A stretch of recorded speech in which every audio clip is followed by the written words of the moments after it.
Talk a little bit about the Shakespeare plays and how plays are important in the process of acting. Plays are so important because they're big conflict. Nothing's bigger than Hamlet.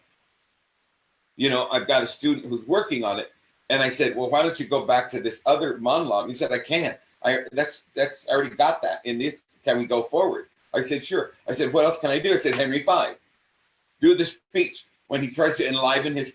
You do that speech, you can go up in a starship and tell them where we're going with the Klingons. You can do that. The Klingons is Shakespeare. It's got to be that side. And you can work it out from the sonnet and turn it over to an audition. How many plays have you actually, I know you put up quite a few plays yourself. Yeah. How many was that? You think 70? Like 50, 58, 59. Yeah. In 24 years of owning a theater. You know, I went to all by myself. I went to go see a play with Al Pacino called Huey. Oh dear. And it was brilliant because there was actually no sides on the theater. He did it at the. It's one person. Yeah, it was the great writer, Long Day's Journey of Night. Yeah. Yes, Huey. I've seen that play. It was brilliant, and the way that he worked. Where was it? It was at Dorothy Chandler Pavilion. I think I saw that. I saw it. It was amazing. But it's just him. It was mesmerizing. In that rhythm, he made Huey him. Yeah. He made Huey him. Yeah. So I don't know who Huey was, but I see that Huey was him. Yeah. You know, I all that movement that he repeats over and over. It drives me crazy. I think a lot of younger actors today that what's the purpose of a play? And I think in a play you get these scenarios that show up in scripts and movies. It's like going to the gym, right? It's like going to the gym. Shakespeare is the gym for actors. It's the gym. Yeah. How do you feel that Shakespeare gives us size through the sonnets and the plays? Well, incorporating that into the process. The sonnets are like the training wheels. Yeah. You put your training wheels on. You do a couple of sonnets. You don't get them, but at least you're in it, and you know how to look up the words on the OED, Oxford English Dictionary. That's the meaning. You look up the 1500, and the Elizabethan. That's going to be the meaning, and that's what you look up in the OED. You can have it I think it's in your computer. Yeah. I had a whole volume of it, and Lord knows where it wound up, but I had it. Yeah. And I go to the OED, and that's the authority. What do you feel for, because we live in a society where everyone's got ADD, they're on their phones, they're right. doing on McDonald's, stuff. Yep.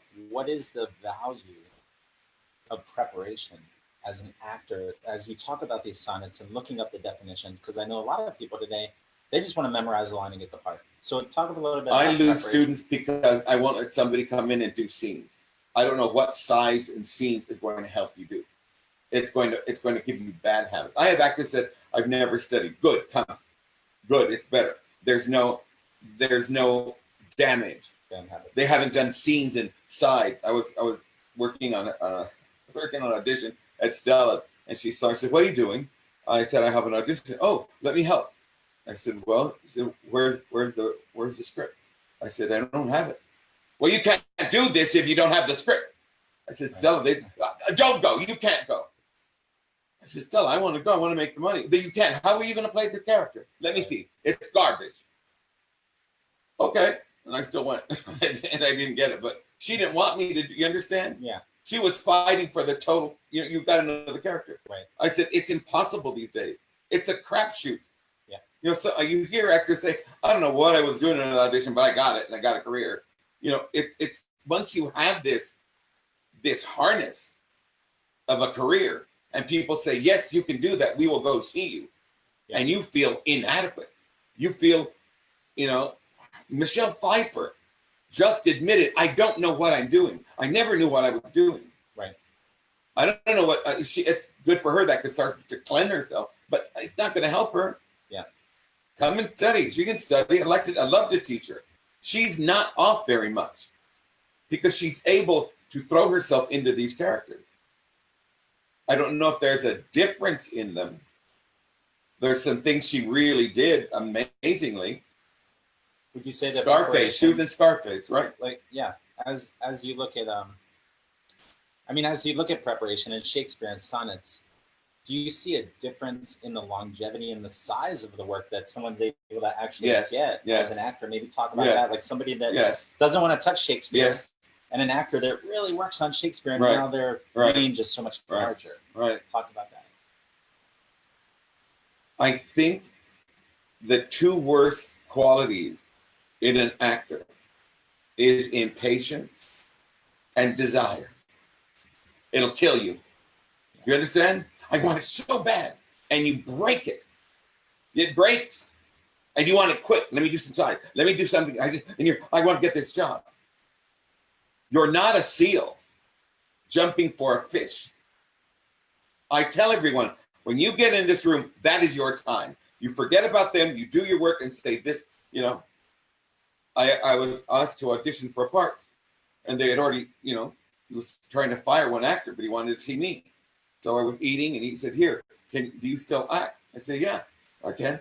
Would you read for me?" I said, "Sure." I said, I said, "Yeah. Can you come tomorrow?" I said, "Sure, 11 o'clock." So I got home, and there's a script on my doorstep.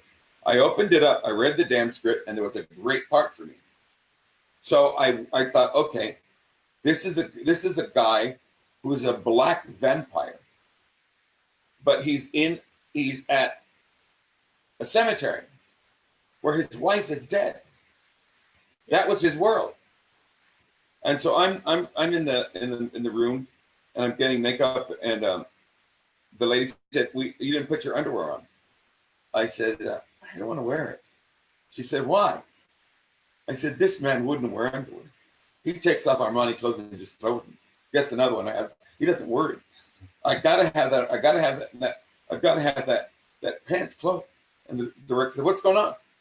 He won't wear underwear. He said, "Why?" I said, "He wouldn't wear underwear. Don't wear underwear. Let's go." So we're walking out, and there was the writer come. I got this small on. I wrote this, and I really want you to do it. I said, "Okay." They give it to me, and my dear friend, said, "He can't do this. You can't ask him to do it." I said, "I got a small part. I want to do more." And he laughed it up, and so I got there, and on the way from my dressing room to the cemetery, I memorized it, and it was a bigger part. It was a great scene with me and my friend. Yeah. And then at the end, when I'm killed, you know, they did it, and we measured everything, and then the director said, "You and Lawrence just play."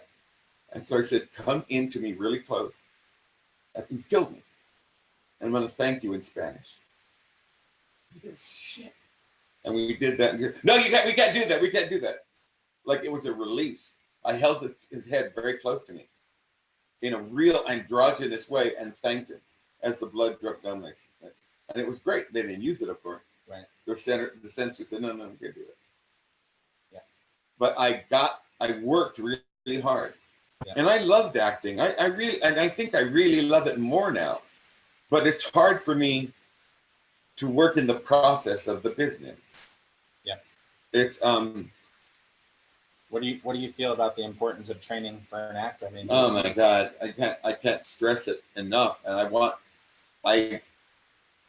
love. Stella said, "You're not going to act. You can't act." And I said, "You've seen me. You're a great actor. They'll never hire. They'll never hire you." I said, "Why?" She said, "Because you're too good for that." I said, "Okay, so I'm going to sit home being too good." She said, "No, you're going to do my work. You're going to take my work. You're going to earn your money for the rest of your life because you knew me. You're going to teach." I said, "I don't want to teach." I said, "Losers teach." And she smacked me. I said, "Why did you smack me? You called me." No, not you. Those people who do a series and now they're teaching acting because they did it. Right. That's horrendous. That's horrendous. Yeah. That doesn't make you an actor. It makes you a thief. Yeah.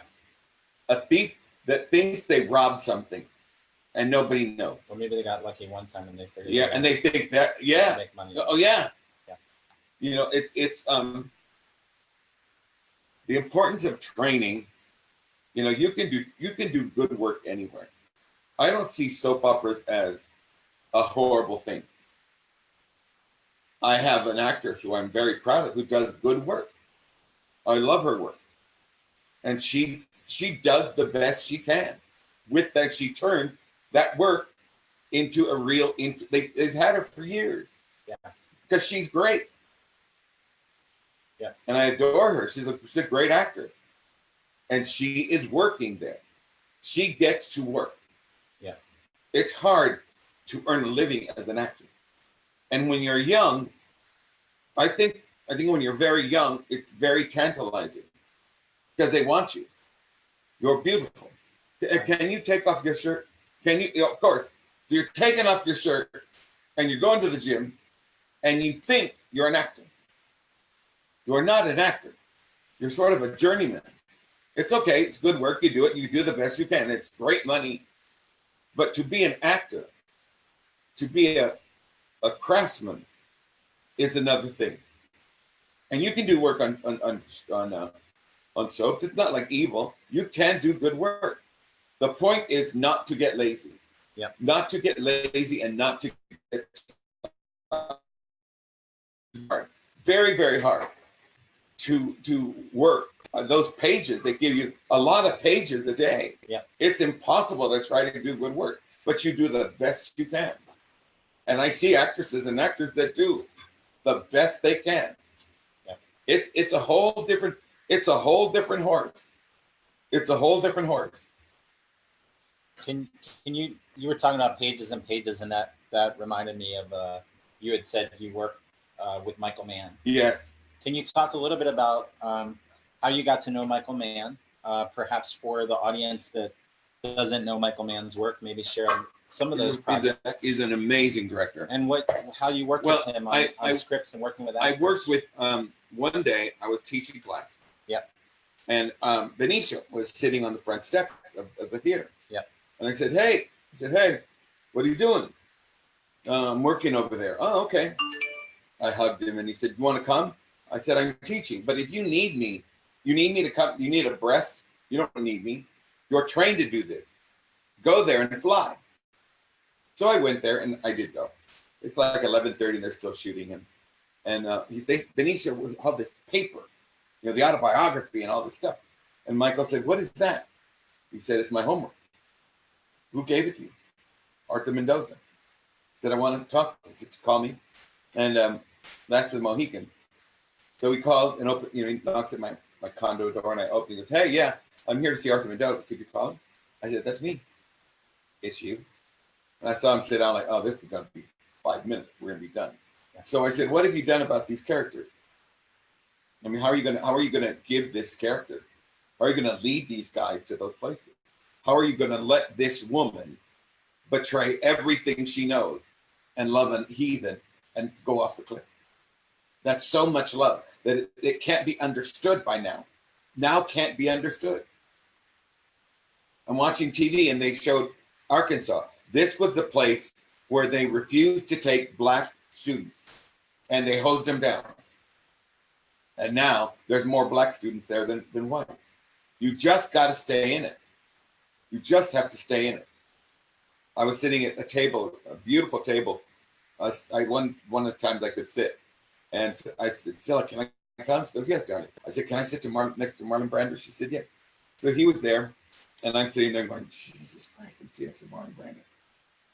And I said, can I ask you a question? He goes, yes. What's the key to acting? You were Stella, right? I said, yeah. Stick with her, stick around. You stay in line long enough, they got to pick you. And I went, wow. I stand in line. It's a different line. It's a line I didn't know I had that Stella knew. And when I work with Michael and talk about character, see, they write things, but it's hard to them to understand, how do I find this guy? How do I lead, Daniel Day-Lewis to an animal? He was an Indian animal. Yeah. Like he was and he flied like that. And Michael caged it and caught it. This was an Indian in love with a white woman. The biggest betrayal there could be for both of them. But they fell in love. Love breaks all rules. I didn't know I did, but I have one of my students takes me to a client, and I sit there and I'm excited to go. This is like, my brother said, how long can you see that monologue, the same monologue, in Orpheus Descending? Are you bored? said, I would be bored if it was the same person doing it. But everybody that comes in front of me, there was, one actor made something funny that had never been funny. And he made it funny. I said, oh my God, that's funny. It could be funny. It's every actor brings his own gift, his own play. And anybody who really, really, really wants to be an actor, really wants to, can do it. Yeah. I think it's great to have talent. I think you have to find your talent. I want to help an actor. It's like an onion. I want to peel it out, layer after layer, to see how much you truly want it. How during Michael Mann's projects, talk a little bit about how you helped him work with actors. We talk about. See, he knows about the shots. He knows what he's going to do. But I try to talk to him about what the characters want. How can he lead the characters in? All about the character. He has the best shot. Camera, everybody. You go to a shoot, and there are like 90 people, 2 people to run the camera, and 1 to make sure it's like there's like 80 people there, and the actor stands there. Can you move with the light? Okay, let's go. Go what? You have to know. You have to know where you're going. You have to know where you're at. You got to know your circumstance. You got to know what to do, so you can fill that place. There's all those people making food, light, camera, makeup, all these people, and nobody talks to the actor. I did a film, and the guy said, "Hey, can you come over here? We're gonna work on the scene." I went, "Oh my God!" And he said, "Let's run the line. Good, a little faster. That's it. Good." I went, and on the way, I got a donut, and I picked it up, and I took it with me. That's good. Keep the donut. And when I got another donut, he thought it was a choice. I wanted a donut, and all of a sudden, it became a choice. Right. Your choices. When I did deep cover and I put my leg up and was sitting like this, I was trying to lure the cameraman. He said, "Can you do that?" I said, "Yeah." So I've got this lurching back kind of seat with my leg up.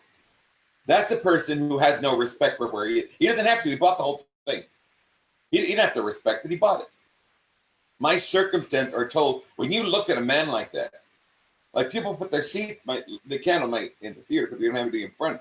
But when I had the theater, take your feet off the front seat, take them. I go to the theater, people put their feet up. Yeah. What is so needy that you got to put your feet up? You're at a theater, put your feet down. I don't understand. We're still in the movie theater. You put your feet up. Why would you do you do that at home?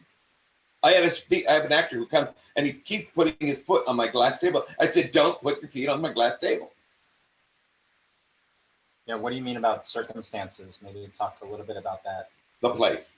Yeah. Where does the scene, where am I? I'm in a cafe. I just saw a movie yesterday where the whole place a lot of the play takes place in a cafe. Yeah. Where the kid wants something from his father. Yeah. And he's there, and I'm good. Can I just need $200. I just really need. He said, I can't give you that. I know what no, man, I'm good. I've been sober for 5 days. I'm good. And he did not give it to him. And that kid was trying to show him, and he wasn't. He was tweaking. The father could see he was tweaking. Yeah. I had an incident where my brother came in, and the police shook my hand. I knew what he was doing. I said, I don't take crystal meth. You're looking for my fault. Okay. Done. That's okay. I'm fine.